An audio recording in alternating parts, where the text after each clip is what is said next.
నల్గొండ జిల్లా దామరచర్ల మండలం పుట్టలగడ్డ తండాలో ఈ నెల 14న యువతిని అత్యాచారం హత్య చేసిన ఘటనలో పోలీసులు పురోగతి సాధించారు. 3 నిందితులను పోలీసులు అరెస్టు చేశారు. బాధితురాలిది ఆత్మహత్యగా చిత్రీకరించేందుకు నిందితులు ప్రయత్నించారని పోలీసులు తెలిపారు. నిందితుల నుంచి 2 సెల్ ఫోన్లు, మోటార్ సైకిల్ స్వాధీనం చేసుకుని రిమాండ్కు తరలించినట్లు పోలీసులు తెలిపారు.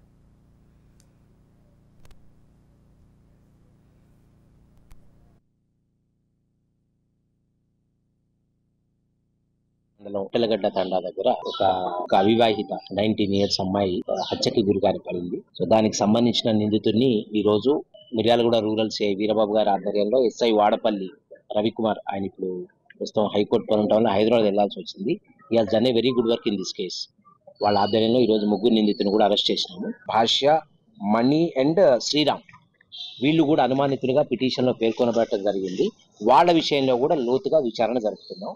వాళ్ళ మీద కూడా ఎటువంటి మాకు ఆధారాలు దొరికినా సబ్సిక్వెంట్ గా ఈ కేసులో వాళ్ళని కూడా అరెస్ట్ చేయడం జరిగింది. సో ఈ యువతి హత్యకి సంబంధించి ఈ రోజు ప్రస్తుతానికి ఈ చందు, క్రాంతి అండ్ మన నాగు, క్రాంతి వాళ్ళ నాగు వాళ్ళ మదర్ బుజ్జి, వీళ్ళ 3 వాళ్ళ కోర్టుకి రిమాండ్కి పంపిస్తున్నాము.